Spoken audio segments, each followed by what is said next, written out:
Olá, amigos, amigas do Canal Mineral. O Canal Mineral ele pode ser acessado aí no Twitter, no Instagram e no Facebook. Tá? Se inscreva e dê joinha aí no Canal Mineral, tá? Porque eu não tenho dúvida que tem programas de saúde e segurança, de política mineral, de garimpo, né? sendo visto pelo lado acadêmico, técnico, mas também de quem faz. De quem tem a mão, seja no martelo, que são os geólogos, mas seja na enxada, ou seja, tirando terra, ou seja, dirigindo o caminhão, que são os trabalhadores do setor mineral, da mineração e da cadeia produtiva.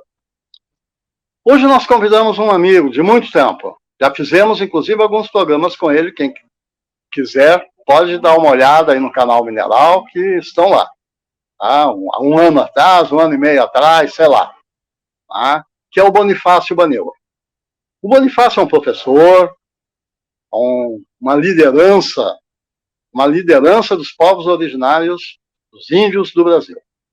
Mora lá em São Gabriel da Cachoeira, lá na cabeça do cachorro, e é incrível isso para nós todos brasileiros. É uma cidade que, além da língua oficial português, tem outras 3 línguas cooficiais, Nhengatu, Tucano e Banu. E me recordo do Bonifácio comentar comigo que eles têm a fronteira ali somente com, pensa só, com a Colômbia e Venezuela. E o Bonifácio às vezes comentava comigo assim, dizendo, muitas vezes a gente fala mais espanhol aqui do que português.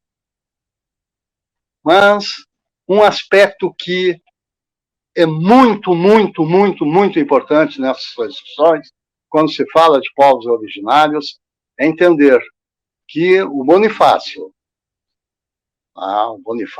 e todas as suas comunidades, eles são brasileiros. Eles têm orgulho. Sempre achei interessante isso. Bonifácio, o cara se coloca, eu sou brasileiro.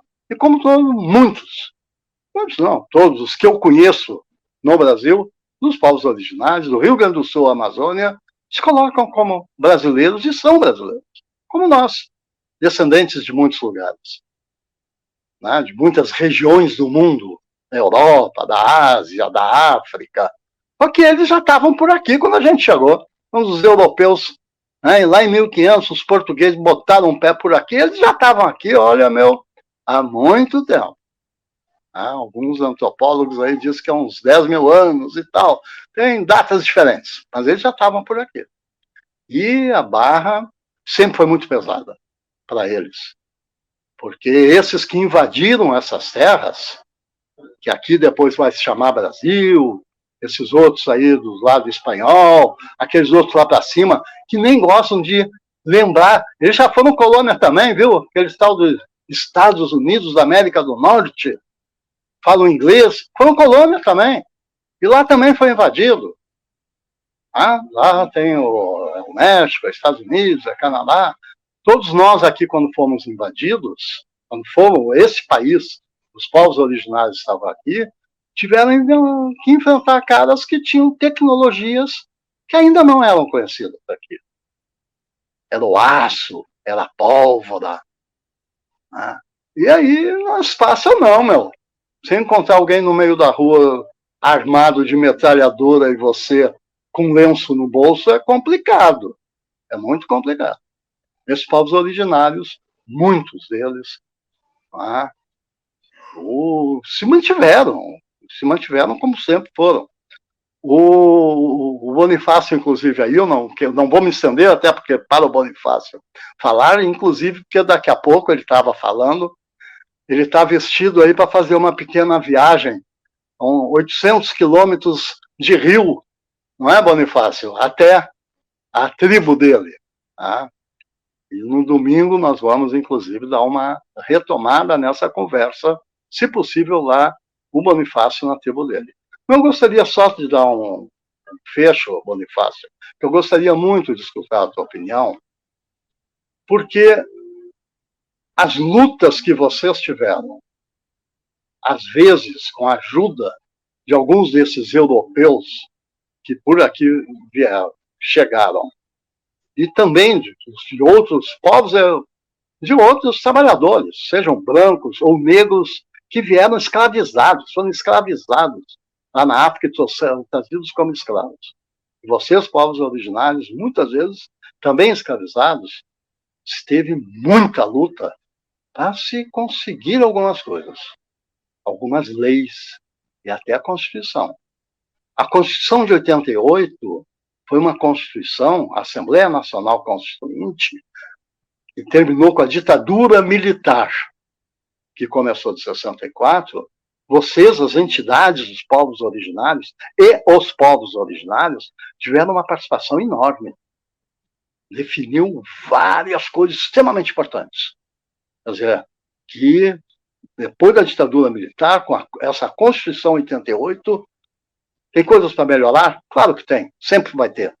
Mas teve coisas muito importantes que tentaram, agora esse último governo aí, que tentou ser uma imitação da ditadura militar, tentou imitar e tal, né? Tentaram, continuam tentando mudar. Seja as questões do marco temporal, vamos lá com o projeto de lei 490, seja questões ligadas à mineração em terra indígena, que eu, né, sendo desta área, inclusive, já tanto conversamos isso, né, eu não tenho dúvida nenhuma, não há o que ser contra. Tem que dizer o como está definido na própria Constituição, e você sempre lembra muito bem. Ô Bonifácio, eu aprendi isso contigo, a destacar essa questão. Lá no Estatuto do Índio. Lá no Estatuto do Índio.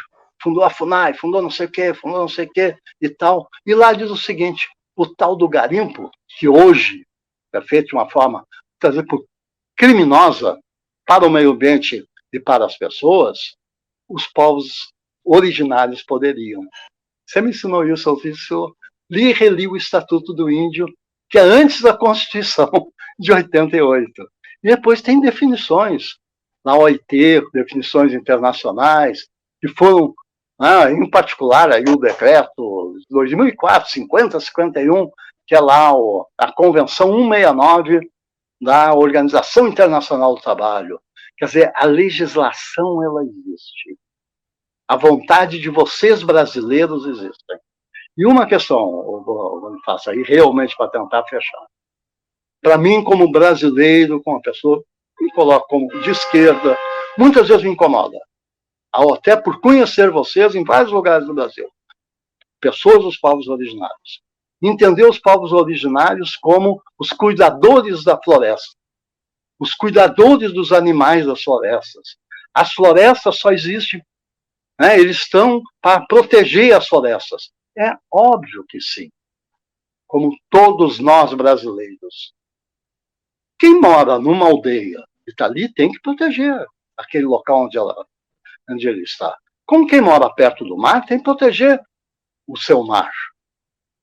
Os povos originários, eles têm que ter uma boa qualidade de vida, onde quer que estejam. Se desejarem estar na aldeia, que estejam na aldeia e que mantendo todas as suas tradições, sua cultura, sua religião. O que? Todo o respeito, como brasileiro, todo o respeito a isso. Agora, o objetivo deles, a minha defesa dos povos originários, é como companheiros, como trabalhadores, homens, crianças, idosos. Precisa ter um bom hospital na aldeia, e por que não? Se é para ficar na aldeia, tem que ter um bom hospital, ou tem que ter um avião que leve para o hospital o teu avô. Eu quero ter isso para os meus avós, porque eu ainda estou novinho, né? Quando eu ficar velho, eu vou querer ter um bom hospital. Estou brincando. Né? Mas os povos originários, eles têm que ser vistos. Eles têm que ser vistos como pessoas que têm direitos. Direitos que, inclusive, a terra é um deles. Agora, a proteção da Amazônia, a proteção ambiental, o respeito aos peixes, aos animais, ao que for, é uma responsabilidade de todos nós. Quem toma um refrigerante e joga no chão o plástico, seja quem for, branco, amarelo, preto ou o que for, está agindo errado. Os povos originários, na sua aldeia, você está indo para lá agora, 800 quilômetros de rio. Tá? Gostaria muito de saber como você está vendo, teus irmãos, todos vocês, como estão vendo essa questão do aproveitamento desse território que vocês estão, que é de vocês, conquistaram isso na Constituição de 88 e tem que manter. Tá? O marco temporal é um absurdo, tá? Não vou detalhar aqui, mas é só isso e agora te escutar um pouco, Bonifácio. Na realidade, eu acho que o mais importante é te escutar, tá bom? Um grande abraço e a palavra é tua.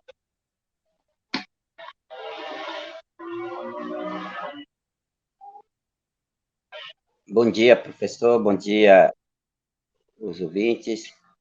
Então, estamos aqui para conversar, dialogar e opinar também, né, sobre essa questão. Eu sou daqui, morador, sou nascido aqui, no município de São Gabriel, terra tradicional do povo Baniwa, chamado Rio Içana, fronteira com Brasil e Colômbia, bem no limite mesmo.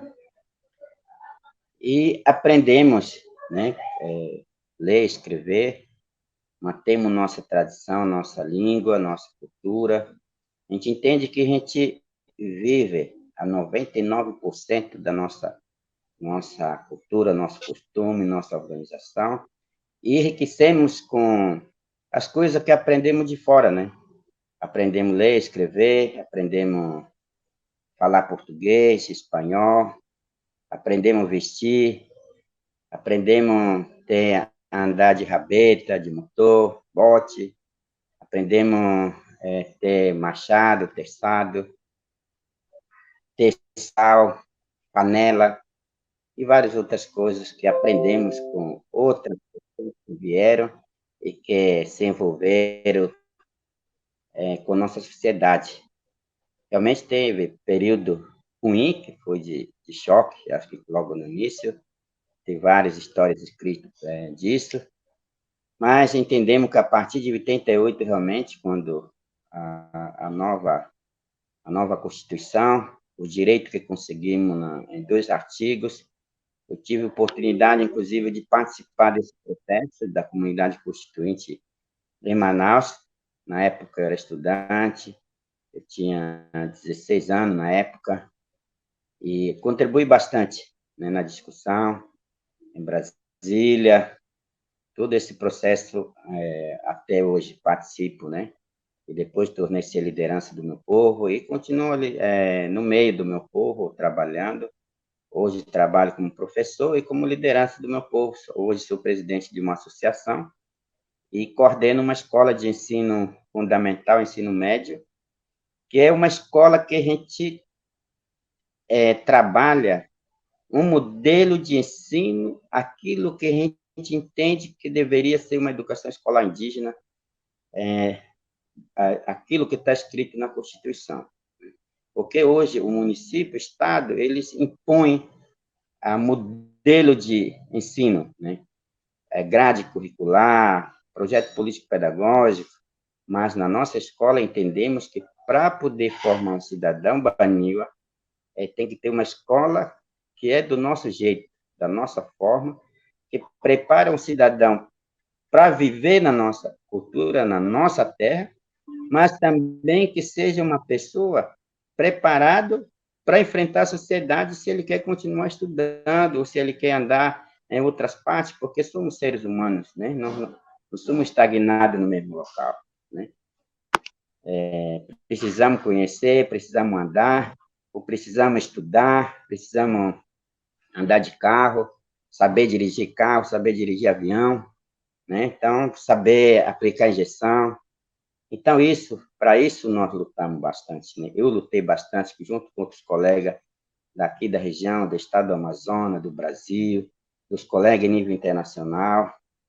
Eu estive bastante presente nessa luta. E hoje temos alguns avanços, ainda precisamos avançar mais, né? Hoje temos filhos enfermeiros, temos os parentes médicos, tem alguns parentes advogados, tem filósofo, tem antropólogo, tem padre, tem freira, tem pastor.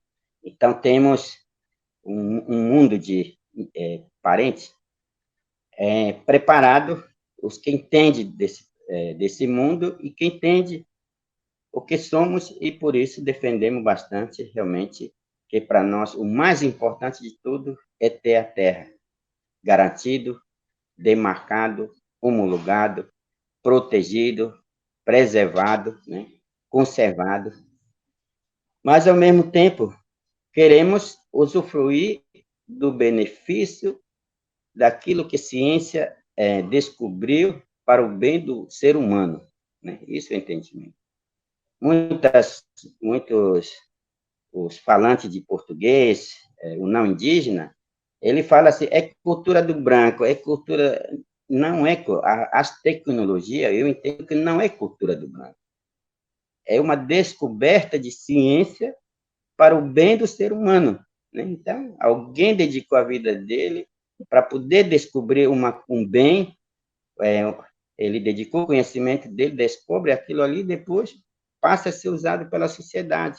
Então, ele não é uma cultura. É diferente nossa, por exemplo, de fazer cestaria, que é passar de pai para filho.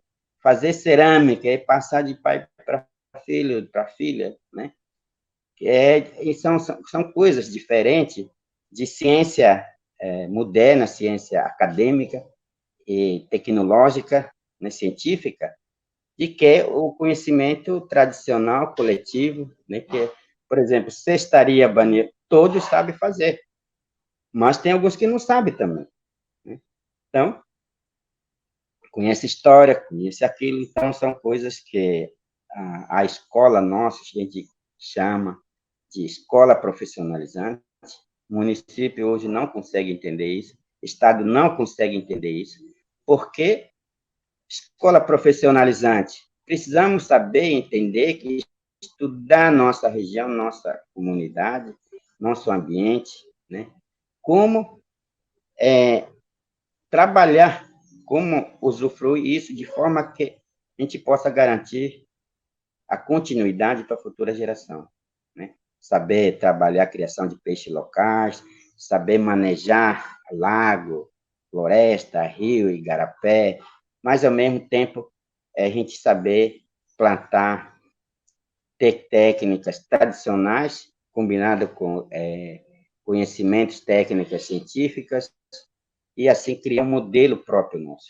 Ao mesmo tempo, a gente lê, escrever, estudar, pesquisar nossa cultura, nossa história, nossa mitologia, nossa ciência na área de saúde, nossa ciência na área de educação, nossa ciência também na política, nós temos nossa forma de política, de organização, e também entrar nessa outra parte da política, como o senhor falou, que somos brasileiros, somos eleitores, elegemos e também temos direito de ser votado, né? Por isso, por exemplo, nosso município aqui, que é mais indígena, nosso prefeito é indígena, vice indígena, maioria na Câmara indígena, né? Então, a gente entende que fazemos parte desse processo, né? Então, por isso, a gente vem trabalhando, a gente vem discutindo, apesar de ter conquistas nessas áreas de política, de educação, de saúde, temos equipe de saúde hoje, né? Temos professores contratados temporariamente pelo município, pelo Estado, mas ainda precisamos ter quadro efetivo. E precisa essa parte mais de materiais também, de bens, né? Que aí entra essa parte de como ter economia, como ter, o que trabalhar para ter recurso, para ter dinheiro. A gente fala muito hoje de bem viver. Não é ficar rico, mas sim também viver numa condição confortável de qualquer pessoa que queira ainda, ou que esteja ainda nesse mundo, né? Por isso, batalhamos para a gente poder ter acesso aos recursos que tem na nossa região, recursos de barro, minério, ouro, tantalita, diamante, a gente não sabe o que tem. Então, precisamos trabalhar, precisamos ter curso de mineração, curso de engenharia de minas, né, para poder preparar nossos filhos e trabalhar. Ou governo, a gente tem lutado bastante com o governo para a gente ter isso. Hoje nós temos amparos legais, que é esse realmente 169, né, que garante que, se discutir um projeto de desenvolvimento sustentável, o projeto de desenvolvimento junto com as comunidades, isso é amparado também para a gente ter nosso protocolo, nós temos hoje protocolo, leis, e eu entendo que não são empecilhos de desenvolvimento, são empecilhos de trabalho, né? Existem empresas só tem que ter empresas sérias, pessoas sérias, e que dialoga e que tenha paciência de dialogar com a gente para construir um projeto participativo, de forma que a gente seja beneficiado de ambas as partes, né? O problema é que, às vezes, o governo pensa, projeta, monta, aí quer aplicar entre os indígenas, né? As empresas, às vezes, pensam, monta, aí quer aplicar lá na comunidade, quer levar a coisa pronta. Não é isso que a lei ampara. A lei mais recente hoje, que é o 69 da OIT, que hoje é lei no Brasil, o que ele diz? É discutir o projeto desde a concepção. O que existe é que, às vezes, o governo, ou as empresas que, às vezes, querem trabalhar com a gente, já leva projeto já no momento que eles querem executar. Aí, claro que sempre vai dar choque nisso, né? Porque as coisas já estão prontas, só está querendo ouvir, só está sendo consultado, ou vai para a audiência pública já dizendo como é que vai ser o projeto. Não é isso que a lei ampara para nós. A lei ampara que temos que participar desde o processo de concepção até elaboração, execução, aí sim, porque projeto vai ser nosso, como brasileiro, junto com o governo, com a participação da empresa, né? E participação da universidade, porque tem que ter garantia técnica, científica, para poder dar segurança à empresa que vai investir, que vai dar segurança para o próprio governo. Então, são as coisas que a gente luta, a gente entende que isso pode ser o caminho, né, para a gente ter um modelo de desenvolvimento na Amazônia, ou entre os povos indígenas. É isso que eu queria comentar, isso eu queria dizer, e nós vamos continuar lutando. Eu tenho um projeto, por exemplo, de extrativismo de tantalita, que está na FUNAI, até hoje não deram resposta.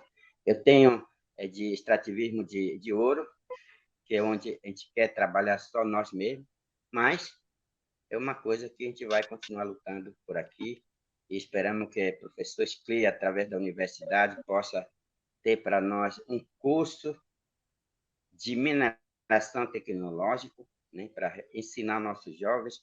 Nós temos um número bom de os que terminaram o ensino médio, estão parados, não vêm para a cidade porque é muito difícil, porque o custo é alto, os pais não têm salário, essas outras coisas. Nós temos nossas iniciativas também, nós temos de pimenta, artesanato, mas não são suficientes para cobrir despesa quando você pensa colocar o filho na universidade, quando você pensa colocar o filho para fazer pelo menos curso, né, que vai responder à necessidade quando voltar para a área.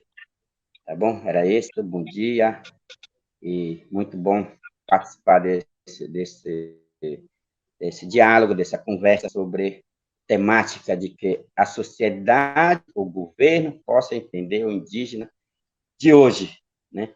Mas, em primeiro lugar, garantir o nosso território, a gestão do nosso território, e depois pensar, trabalhar os projetos de desenvolvimento. Ok. É isso. Muito obrigado, bom dia.